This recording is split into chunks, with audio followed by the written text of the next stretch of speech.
Kasih aja pialanya ke Persib Bandung. Wow, kata itu layak kita sematkan untuk kemenangan Persib Bandung yang mana secara meyakinkan membantai tim tamu PSS Sleman dengan skor telak 3-0. Wow, ini spektakuler, malam yang indah bagi seluruh bobotoh ya. Kenapa? Karena ya jelas tim kebanggaan mereka Persib Bandung semakin dekat dengan ambisi mereka, yaitu mencapai juara dan menjadi back to back ya kan juaranya. Bukan apa-apa ya kan. Jarang-jarang nih ada klub Liga Indonesia bisa juara back to back. Dan itu semakin dekat. Kenapa? Cukup satu kemenangan lagi maka Persib langsung menjadi juara. Sekarang nih tinggal mau Persib aja ini. Mau juara sekarang atau juara nanti atau juara di pertandingan selanjutnya kan gitu. Lawan Malut misalnya, aduh nggak pengen juara nih lawan Malut, kan pengennya mau di hadapan Boboto bisa, kan lawan nanti Barito, asik. Memang juara bebas, suka hati mau juara di mana, kan. Tapi asli, ini mungkin bisa kita bilang sebagai salah satu permainan terbaik Persib Bandung ya. Bukan apa-apa, mereka bisa clean sheet dan mereka juga bisa mencetak 3 gol. Dan ini solid banget permainan Persib Bandung guys. Betul-betul seakan-akan mereka itu ingin membuktikan bahwasanya mereka memang layak menjadi juara. Ya kan? Meskipun menghadapi tim maaf katanya kita bilang yang hampir ya sedikit lagi degradasi, tapi mereka itu tidak ada yang namanya meng-underestimatekan atau mungkin remeh ya kepada PSS Sleman. Bahkan semenjak kick off dimulai mereka langsung ya mencecar pertahanan daripada PSS Sleman. PSS Sleman pun udah kalang kabut lah menghadapi kecepatan-kecepatan pemain Persib. Maaf katanya ya, Persib kalau udah diserang, di situ mereka itu udah tinggal nunggu waktu aja untuk nyerang balik itu. Saking cepatnya transisi Persib Bandung. Makanya kayak Persib Bandung kayak Real Madrid gitu ya kan. Kalau udah diserang ya kan, udah bertahan, udahlah. Sebenarnya itu alamat bahaya juga untuk lawan. Kenapa? Kalau udah serangan balik Persib Bandung, udahlah wassalam. Bisa kita lihat golnya Thierry Del Pino yang umpan dari Kakang, itu kan juga gara-gara salah satu serangan counter attack Persib Bandung ya kan. Makanya bisa kita bilang Persib Bandung ini sebagai salah satu yang super komplit guys. Ya kan, mau gimana pun permainannya Persib Bandung pasti bisa mengatasinya. Pokoknya Persib itu kuat bertahan, kuat lini tengah, kuat lini depan. Sayapnya jangan tanya lagi, kalau udah Beckham sama Ciro, udahlah. Terbukti Beckham dengan Ciro malam ini luar biasa. Ya walaupun Ciro tadi itu sempat cetak gol tapi dianulir, dan Ciro juga sempat memberikan assist. Luar biasa. Ini Ciro, Beckham kalau udah ganti-gantian itu pasti merepotkan. Kayak lawan Bali kemarin, ya kan, Ciro biasanya itu sebelah kiri, Beckham sebelah kanan. Tapi mereka sering rocker dan terakhir Beckham sebelah kiri, Ciro sebelah kanan. Dan Beckham ada waktu untuk motong dan langsung nge-shoot gol. Dan kali ini Ciro itu juga luar biasa ya kan, bersama dengan Thierry Del Pino. Ini Thierry Del Pino ini aku bingung ya. Padahal posisi dia itu bukan sebagai striker, tapi kesuburannya melebihi seorang striker. Bukan apa-apa lagi ya kan. Dia ini sebagai salah satu top skor daripada klub mereka Persib Bandung, ya kan? Dan dia paling banyak cetak gol. Kemarin udah 14 gol. Hari ini dia udah cetak 2 gol lagi. Berarti total sekitar 16 gol ya kan? Iya, kalau nggak salah 16 gol dan 7 assist. Sama juga assistnya. Assistnya itu dibuat sama Ciro, yang mana dia mencetak 6 gol dan 12 assist. Berarti kali ini jadi 13 assist. Berarti bayangkan guys, ada pencetak gol terbanyak dengan pencetak assist terbanyak bersatu untuk meraih kemenangan. Wih, gila ini. Ya meski kita ketahui ya, Ciro walaupun tidak sesubur di beberapa musim yang lalu, tapi Ciro tetaplah Ciro. Pemain yang selalu merepotkan tim musuh, ya kan? Dan terbukti asisnya berhasil merobek gawang si Alan. Alan juga kayaknya udah keteteran kali tuh menghadapi Persib Bandung. Bahkan Persib Bandung ya, kalau misalnya tadi itu nggak mubazir, buang-buang peluang, itu udah bisa 5, 6, sampai 7 tuh mungkin bisa terjadi gol. Tapi kayaknya Persib Bandung masih punya hati ya, tidak mau terlalu ini, asik. Mereka tuh kayak agak lebih rendah hati. Kayak tadi tuh ada peluangnya si Ciro, Rian Kurnia lagi tadi, yang umpan daripada Ciro, terus Rian Kurnia gagal nyambutnya. Baru juga ada si Maklok yang dapat umpan siapa tadi itu, Ciro juga nggak salah itu, yang dia tinggal nge-shoot aja tapi karena mungkin tadi nggak siap gitu ya, terakhir kelewatan bolanya tapi masih bisa dikontrol, terus masih bisa nge-shoot ya kan. walaupun masih bisa di save sama Alan. Pokoknya sebenarnya Persib kali ini hampir bermain sempurna guys. Ya, ini memang tidak lepas daripada peran seorang Coach Bojan. Coach Bojan ini sebagai anugerah lah bisa kita bilang bagi Persib Bandung. Beruntung Persib Bandung ini mendapatkan pelatih sekelas Coach Bojan. Kalau bisa panjang aja tekan kontrak dengan Coach Bojan. Karena kalau takutnya kalau direkrut sama klub lain ya kan, bahaya ini Coach Bojan ini. Karena dia punya disiplin yang luar biasa, punya taktik yang luar biasa. Dia tidak hanya memiliki taktik A, tapi juga punya B. Plan B, kalau nggak jalan A-nya, masuklah taktik plan B-nya itu. Kalau nggak jalan B, ada lagi C-nya. Ditambah lagi dengan asistennya. Wah, gile ya kan. Ditambah lagi ya, karena memang Persib Bandung kalau masalah manajemen keuangan sehat pula ya kan. Jadi pemain pun kalau gaji lancar, gacor di lapangan. Terbukti para pemain Persib itu mana ada itu main setengah-setengah hati. Semua bermain dengan dengan sepenuh hati, ya kan. Karena selain juga memang karena gaji lancar dan manajemen bagus, Persib didukung sama bobotoh yang sangat setia dan sangat-sangat militan. Terbukti lihat tuh di stadion, gila penuh ya kan. Hampir sulit kita nengok waktu bangku kosong gitu ya kan. Memang Persib beruntung memiliki bobotoh yang sangat setia. Oke, kita masuk ke pertandingannya. Kita bahas satu persatu. Kan, asik. Kita lihat dari starting line up seperti biasa, kiper sama Mendoza. Mendoza sempat melakukan save krusial, tapi betul-betul kali ini Mendoza berhasil clean sheet ya. Setelah ya bisa kita bilang beberapa pertandingan Mendoza itu tidak bisa clean sheet ya kan. Berapa itu udah 1 2 3 4 5. Ada 5 pertandingan Kevin Mendoza itu nggak clean sheet guys, kebobolan. Terakhir kali clean sheet lawan Madura United. Setelah itu lawan Persebaya mereka kebobolan, bahkan 4 lagi kan. Baru lawan Persik juga kebobolan, Semen Padang kebobolan, Borneo kebobolan, dan Bali kemarin juga kebobolan melalui tendangan bebas Irfan Jaya. Dan kali ini akhirnya bisa clean sheet guys, kan. Luar biasa. Ini juga menjadi apa ya, bisa kita bilang ya, pemain kunci Persib Bandung. Kenapa Persib Bandung bisa perform di pertandingan kali ini dan di musim kali ini. Selanjutnya, duet maut. Ini duet terbaik Liga Indonesia musim ini guys. Kenapa? Mereka bukan hanya jago untuk bertahan, tapi juga jago untuk menyerang. Dan terbukti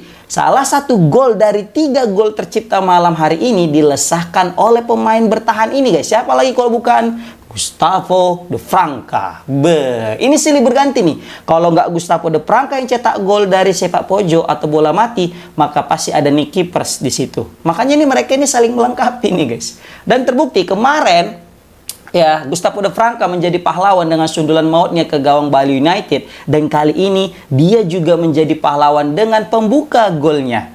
Gol pembukanya. Dan juga keran golnya yang ini kok bisa nanti, kan? De Franca ini bisa dijadikan striker juga nih kalau di menit-menit akhir. Kalau misalnya udah ada agak buntu nih Persib Bandung ya kan. Ya kita tahu juga tadi di situ selain De Franca yang solid, Nick Keepers juga solid. Walaupun Nick Keepers sempat dapat kartu kuning tadi ya kan. Tapi mesti kita akui guys, 2 back ini sebagai salah satu kunci kenapa Persib Bandung bisa solid dan sulit dikalahkan guys. Bukan hanya solid, tapi sulit dikalahkan. Bayangkan Persib Bandung sebagai tim yang paling sedikit mengalami kekalahan. Ya karena apa? Karena adanya 2 benteng ini. Ya kan? Ada Nick Keepers, ada De Franca. Ya maaf katanya hilang pun satu, selagi masih ada Nick Keepers aman. Hilang pun Nick Keepers, selagi ada Gustavo, siapapun dipasangkan aman. Pokoknya jangan sampai hilang dua-dua. Kalau udah hilang dua-dua, ini alamat bahaya. Kan? Baru juga kita lihat dari bek kanan, Kakang juga cemerlang asli. Kakang kayak apa ya? Bisa kita bilang ya, kayak Carvajal ya, atau mungkin bisa kita bilang kayak Gary Neville. Asik, fans MU ini memang ya. Kayak Supardi bisa kita bilang ya, pemain PSMS dulu yang juga pemain Persib Bandung. Umpannya lah pas untuk Ciro, bukan untuk Ciro, untuk Tiron Del Pino, untuk gol yang keberapa tadi itu asli. Cakep banget guys, serius. Umpan terupasnya ya kan, kalau main PS itu segitiga gitu. Gile. Ini Kakang ini yang sulit kita prediksi. Di luar ekspektasi. Kenapa bisa kita bilang di luar ekspektasi? Siapa yang bayangkan Kakang yang biasanya diletakkan sebagai center back kan kali ini menjelma menjadi salah satu fullback terbaik guys.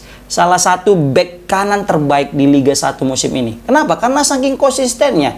Karena biasanya fullback ya, atau back kanan atau back kiri itu biasanya tidak terlalu tinggi postur tubuhnya. Tapi ini Kakang postur tinggi sehingga musuh itu kesulitan untuk melewati Kakang guys. Dan tambah lagi Kakang juga jago kalau masalah body balance, ya kan?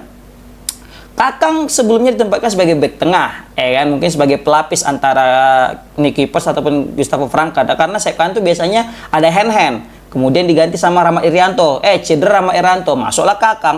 Rupanya nyetel pula Kakang diletak di posisi sayap kanan, bek kanan. Udahlah, makin gacor Persib ya kan. Kalau di bek kiri nggak usah ditanya lagi, Edo nggak tergantikan. Untung aja lah Edo ini nggak cedera ya kan. Kalau nggak berat juga nih Persib Bandung. Oke, kita masuk ke lini tengah. Lini tengah Klok.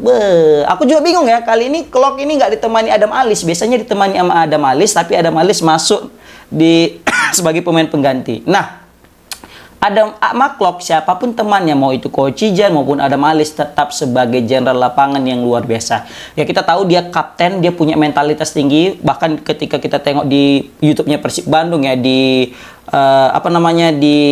di locker room itu bisa kita lihat bagaimana seorang leader yang bisa membangkitkan semangat daripada para pemainnya. Ingat, Mark Klok ini pemain Indonesia yang dinaturalisasi. Jadi, dia itu bisa menjembatani antara pemain lokal kita dengan pemain asingnya. Jadi, makanya nggak kesulitan Mark Klok ini untuk membimbing kawan-kawannya.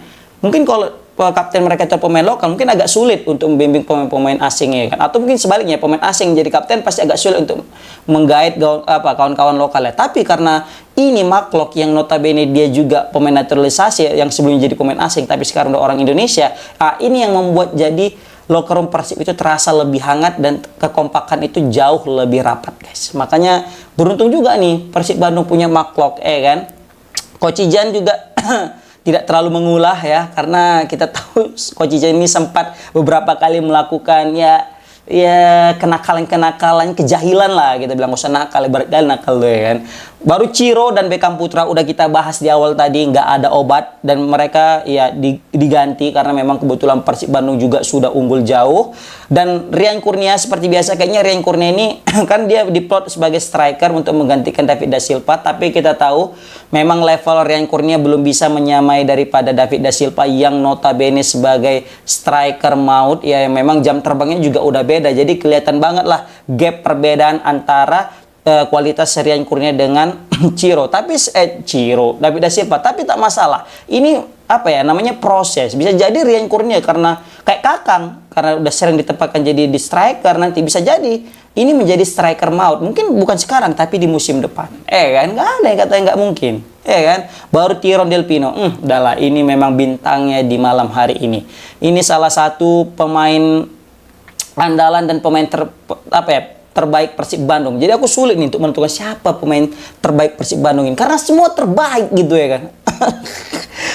Ciro iya asis terbaik, cetak gol terbaik ada Tyrone Del Pino kan, pemain terbaik bisa juga kita bilang nanti si Beckham, karena dia selalu menjadi pemecah kebutuhan atau mungkin sebagai orang yang pembeda, karena kalau nggak ada Beckham pasti sulit menang Persib Bandung. Kita tengok Franca selalu bisa menjadi penyelamat, Nicky Pers bisa selalu menjadi pengaman di lini pertahanan. Mendoza juga keren banget. Aduh, Mark Klok lagi. Ya, udahlah, semua jadi bintang. Tapi di pertandingan kali ini ada yang menarik. Kenapa? Karena hadirnya Febri Haryadi, guys. Kita tahu Febri Haryadi ini mengalami musim yang berat ya. Bukan hanya Febri Haryadi yang mengalami musim yang berat, Persib Bandung juga mengalami musim yang berat. Kenapa? Kehilangan sejumlah pemain-pemain utama dan pemain-pemain bintangnya. Tapi yang paling mengerikan adalah apa? Persib Bandung meskipun sudah kehilangan banyak pemain bintang dan pemain utamanya, tapi masih bisa tetap perform, masih bisa meraih kemenangan dan masih bisa meladeni pemain-pemain atau klub Liga 1 lainnya yang notabene dihuni dengan pemain-pemain yang bagus dan sudah lengkap dan full tim. Lawan Persib Bandung yang compang-camping tapi masih bisa menang Persib Bandung atau bisa-bisa seri. Ini kan sesuatu yang cukup mengerikan ini. Bayangkan Persib Bandung jika masih diisi dengan pemain-pemain andalannya. Bisa nggak mengerikan itu Persib Bandung itu? Ngerikan kali lah ya kan. Oke, jadi tadi ada masuk juga Robby Darwish, masuk juga Castagne, tapi kayak Castagne keberatan tadi, dia langkahnya terasa kali agak berat ya kan. Baru juga masuk tadi Ferdiansyah Cecep ya, sempat juga ada beberapa sentuhan yang berbahaya daripada Ferdiansyah Cecep. Tapi aku juga tadi sempat salfok ya, nengok pemain pengganti itu ada Dimas Derajat. Aku nunggu-nunggu ini Kak, kira-kira masuk gak Dimas Derajat kan? Rupanya yang dimasukkan adalah Febri Haryadi. Tapi nggak masalah, semoga ini jadi awal yang baik. Ingat, Persib satu kemenangan lagi, maka akan meraih yang namanya back to back. Wow, ini tinggal milih aja lah pokoknya. Mau di mana nih? Mau juara di kandang Malut atau mau di kandang sendiri lawan Barito nanti? Ah, itu terserah lah. Tapi yang jelas jangan sampai Persib Bandung tergelincir di sisa pertandingan karena gara-gara tinggal satu kemenangan lagi. Takutnya jumawa ya kan. Padahal masih ya walaupun hampir mustahil sih tim-tim lain bisa ngejar ya kan, karena apa, mereka mesti menang terus dan Persib mesti kalah terus. Tapi kayaknya itu kayak nggak mungkin gitu. Tapi apapun masih bisa terjadi. Tapi tetap ya kan, kayaknya besar kemungkinan Persib akan menjadi juara. Seperti kita lihat, komentator juga bilang tinggal satu pertandingan lagi, udah juara langsung Persib Bandung. Oke, komen di kolom komentar guys, gimana pendapat kalian tentang kemenangan yang luar biasa Persib Bandung dan semakin dekatnya juara back to back. Assalamualaikum warahmatullahi wabarakatuh.